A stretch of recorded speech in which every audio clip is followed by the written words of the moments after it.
Yeah, really enjoying this amazing Fonseca cigar here. Awesome. Flavors are just smoking down, getting more rich. Just getting more richer as the leaf burns down. Lost the ash, but the second ash is holding on quite nicely, and just really well rolled cigar. Amazing. Mm.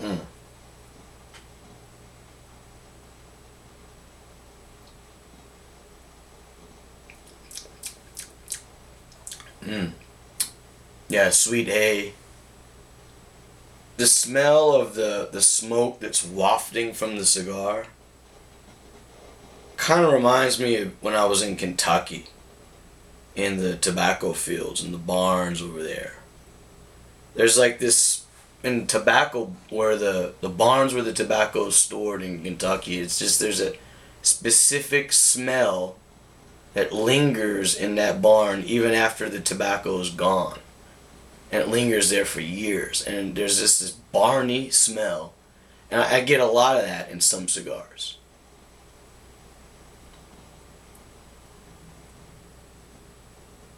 So when I say barny, that's what I mean. And sometimes the barniness could go even further into like a more fermented tobacco taste, which brings you to more like a manure. So in that case, it's like you're going to a horse barn or a cow barn or a paddock or something. So it's just that's what those flavors mean when people say that. I'm going to talk a little bit about some history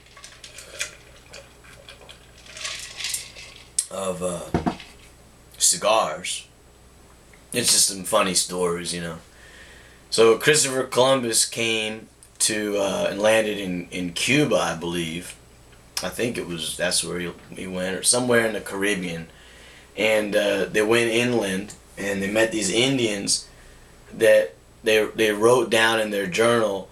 They met Indians that were drinking smoke.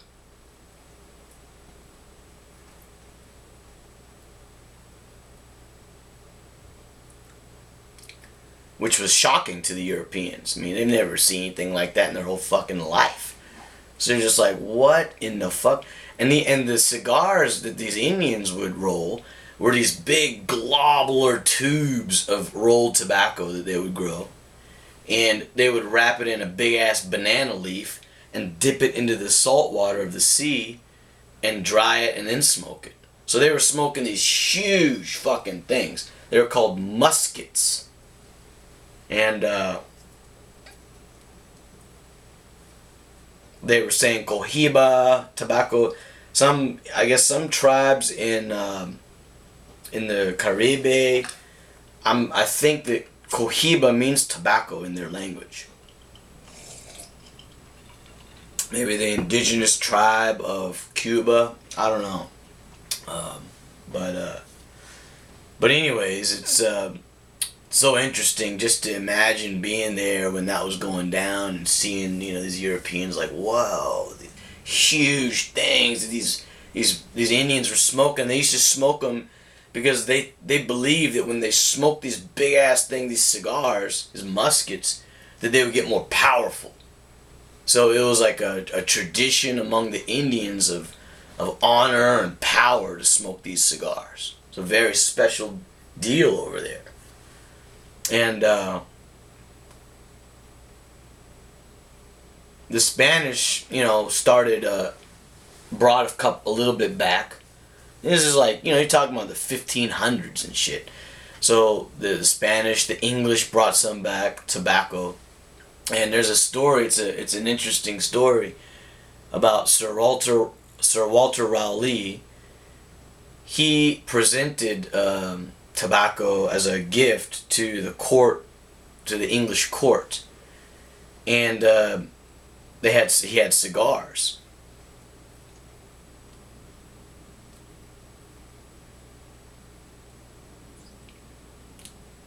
And one of the court asked him, they said, you smoking these cigars, it's like soul people's souls are coming out. You know, they thought it was like some spirits that were blowing in the air. You know, it was just a crazy. So some of them were like, "Oh, how do you weigh the soul? How do you weigh the soul?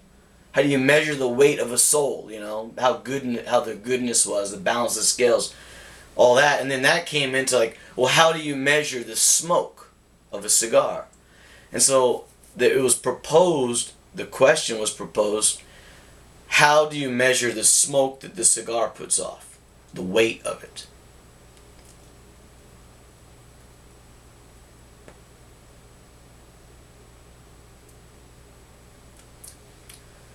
So it's a funny answer, you know. So Sir Walter Raleigh, he was a very clever guy.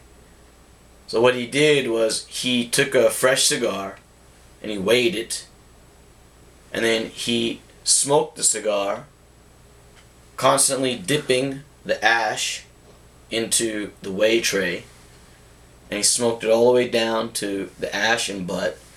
And he took the difference of what he weighed before minus what he weighed in the ash, and that was the weight of the smoke.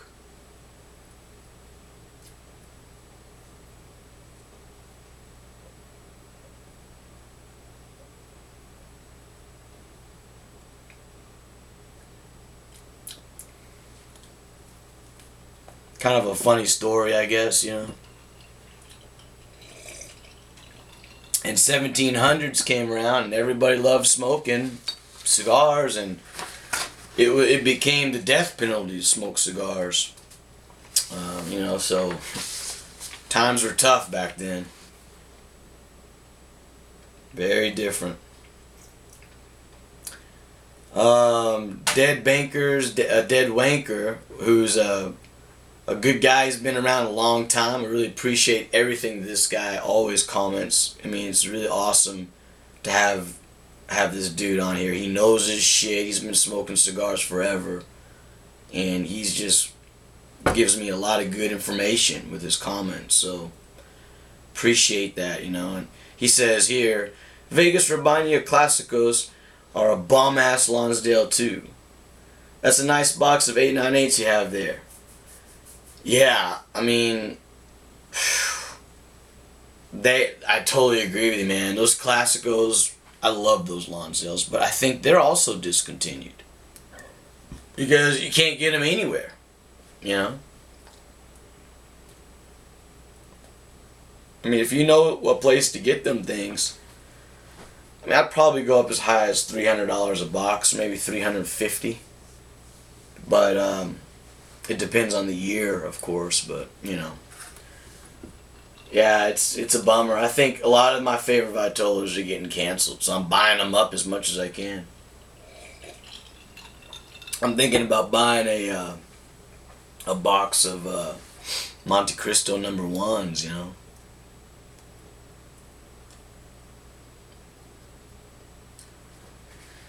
Now here, this guy, Cubano Paul, and he has his own channel, which I recommend everybody who listens to this go check out, because he knows his shit and he's got a really good channel. I love watching his reviews and his unboxings. He's got a really nice collection. So check him out. Cubano Paul 1 week ago, sorry. He says, yeah, I was talking about, you know, how much I love the Medalla d'Or series of LGC number 4 Medalla d'Ors. And he said, I love the LGC 4s too. But I can say, start looking at the Port Jarnaga Monte Carlos. You will love them.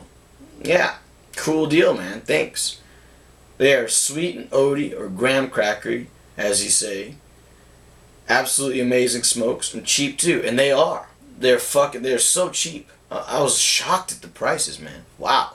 Under $100. Fucking beautiful.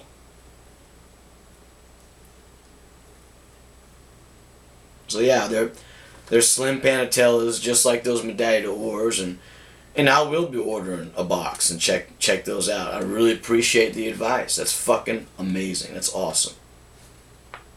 Yeah, I love that graham crackeriness. That's really... You called it a digestive biscuit, I believe. Which, that's what they have here in Japan, too. I know exactly what you're talking about. Tea biscuit.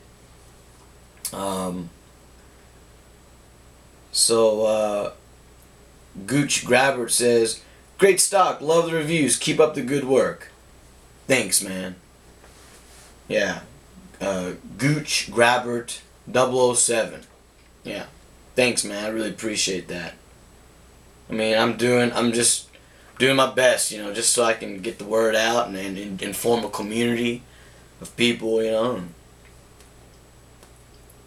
We can enjoy this beautiful cigars together. That's all I want. But, you know, a lot of people, they put the thumbs down on my videos. Like, what the fuck, man? I just can't understand these weird motherfuckers that do that. I mean, am I too old? I don't understand, maybe, because I would never do that. I don't give a fuck. I mean, who cares? Like, why would you... Oh, I don't like this video. Ugh, I'm gonna put the thumbs down. Ugh, I'm a little asshole.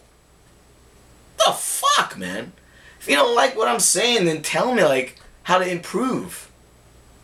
I'm out there doing this for you. I mean, what, are you gonna shit in my face? Nah, thumbs down. I don't like this. Not good. What the fuck? I mean, I'm talking about cigars, I'm talking about Cuban cigars, I'm talking about people, history. If you don't like that kind of thing, then don't listen to my shit. It's not fucking difficult. You know? Cigars are about patience. You gotta be patient aging them. You gotta be patient when you order them for them to come. It takes weeks sometimes. You gotta be patient smoking them.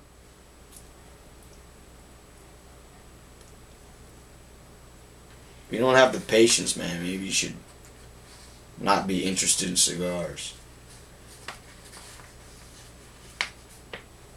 Yeah, these fucking people that push the thumbs down. And then the other thing is like, okay, they, you know, they're putting the thumbs down because they're like my competitor or something. What the fuck? I'm not selling anything. What the fuck? I'm not competing against anybody. I'm just fucking putting my shit out there for anybody that wants to watch it. You know, and then you push the thumbs down button and then less people get to watch it. Because if you're bullshit, you're cutting me off from reaching other people. If you don't like if you don't like the content, then don't watch it. And if you don't fucking like what I gotta say, then tell me how to improve. Weird culture. It's just a weird culture. I can't understand shit of it anymore. So anyways. Yeah, Gooch Grabber, man, I really appreciate it. Thanks, buddy. I mean, that means a lot. I mean, if people were just always like shitting on me all the time, I'd be like, fuck it, you know, I wouldn't even do this anymore. Fucking turn it off. Daniel McQueenie, he said, great collection you have there. Ramona Jonas Specially Selected is a beautiful smoke. I got a box on my visit to Havana in March last year. One of the best Habanos you'll ever smoke. Please smoke more than just one a year. One a year though. Great video. Thanks, bro. Fucking thanks, man. Ramona Jonas Specially Selected is one of my favorite cigars of all time. I love those fuckers. Beautiful cigars. Amazing. And every time I smoke one, I get this chocolate nutmeg profile that just gets better and better with age. I mean, does anybody out there, Ramona Jonas Specially Selected, get that nutmeg chocolate? It's an incredible blend. Fucking love the Specially Selected. I want to buy a cab of 50, but man, it is running low on money here these days. Times are getting tough. But yeah, I also love those. And oh, you went to, Cuba, man, fucking lucky. I wish I could go. Yeah, that sounds awesome. And here, this guy, Old Fart Number 1, said, this was about my Boveda pack rehydration how-to video. He said, okay, I got it. Gotta rehydrate a few. Thanks, man, for making all the Boveda packs not bloated like the others. I don't want moldy weed. So I guess he was trying to store weed with the Boveda packs, but good. I'm glad I was able to help you out. Yeah, you can store all kinds of stuff with those Boveda packs. They're really awesome. One thing though that I'm going to mention about rehydrating them is what a Boveda pack is it's like a little sack, and inside that sack it has silica beads, and the size of the beads correlates to the humidity that they're trying to make. So if it's like 80% humidity, there's big fat beads like marbles in there. And if it's 65% humidity, then it's little like grains. It's very thin and small and soft to the touch. But when you're rehydrating those Boveda packs, you kind of gotta like work those grains around, those little pieces, those pebbles inside the Boveda bags, work them into the moisture to get them hydrated, because they could coagulate into like one piece of the Boveda pack, and then you're gonna puff up the other side, and there's no silica beads on that side. So as soon as you put it in your humidor, the moisture gets sucked out and the thing is dead like 2-3 weeks. But if you work that, those beads around and get them hydrated as well, then they'll last longer, like when you first bought it, So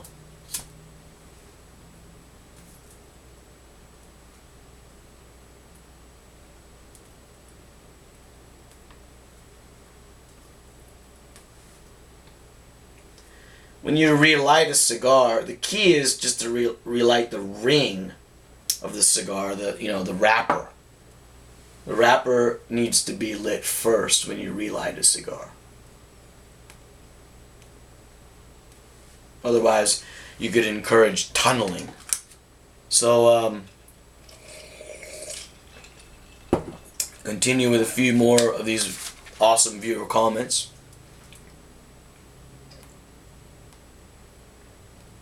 Again here, Dead Wanker, he's a good dude. He says, oh man, this is awesome footage, my friend. Thanks for the review. Huge fan of Trinidad's. Yeah, hell yeah, me too. I got boxes of Trinidad's. Some are long-term aging, and some are, well, all of them are long. I only got 2. I got like a box and a half, actually. I don't have that much. I wish I had more. But I do have a box of Trinidad Ingenos from 2007, that limited edition. And those are long-term aging. Lonsdale's, those ones. So yeah, I love Trinidad's too. Hell yeah. Here, this guy, One Big John, 1-1, says, nice review, man, And so yeah, thanks, dude. I appreciate it.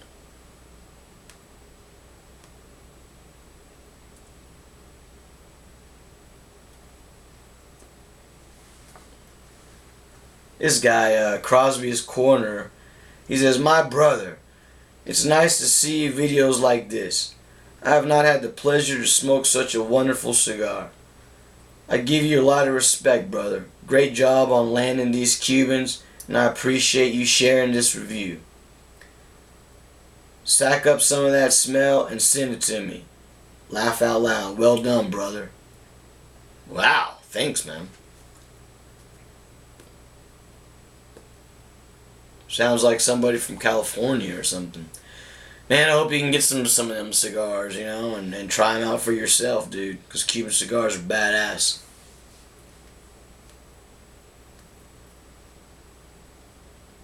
So, yeah, there's a whole bunch of other reviews. I think I'll just save them for maybe the next episode, or not reviews, but comments. This cigar is smoking down quite nicely.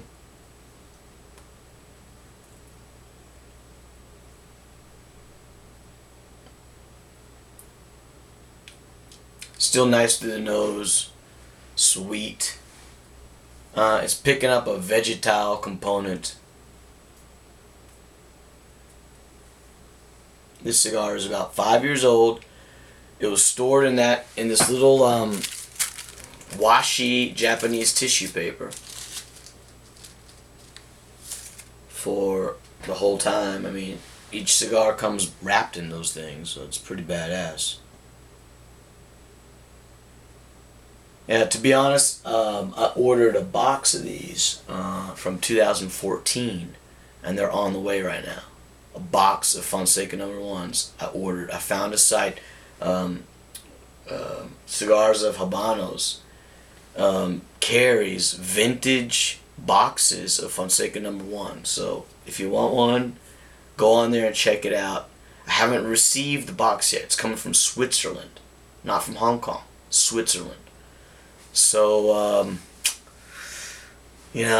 I'll make another video if this shit turns out to be bogus. But so far, I've had good experiences with Cigars of Habanos. I got 2 boxes of Medalla Wars from them, and they've turned out about excellent. Excellent. Beautiful bundles of cigars. Stored right.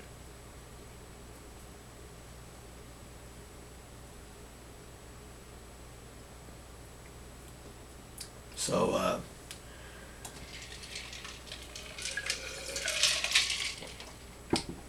those things are coming in, and 2014 production. And I'm going to say this, I think that 2013 and 2014 productions, the crops, the tobacco that was used for those 2 years was amazing. I mean, Cuba has, up years and down years in terms of crop, of course, like everybody does. And there's some really good years where the conditions were really good. The growing conditions were good, especially the seeding conditions were good. Because when you're seeding, when the Cuban tobacco farmers are seeding, and you get a lot of rain, then you can't seed in the rain. It's going to just flood those seedlings out. So if it rains and rains and rains, then the whole process gets delayed. So if it gets too delayed, then south winds start coming in at that time of the year, and it could damage the crop. It makes everything grow slower and weaker, and it's all bad news if those first few weeks were very rainy. But if the first few weeks were very dry, then oh my God, the crop just blooms out, and it's real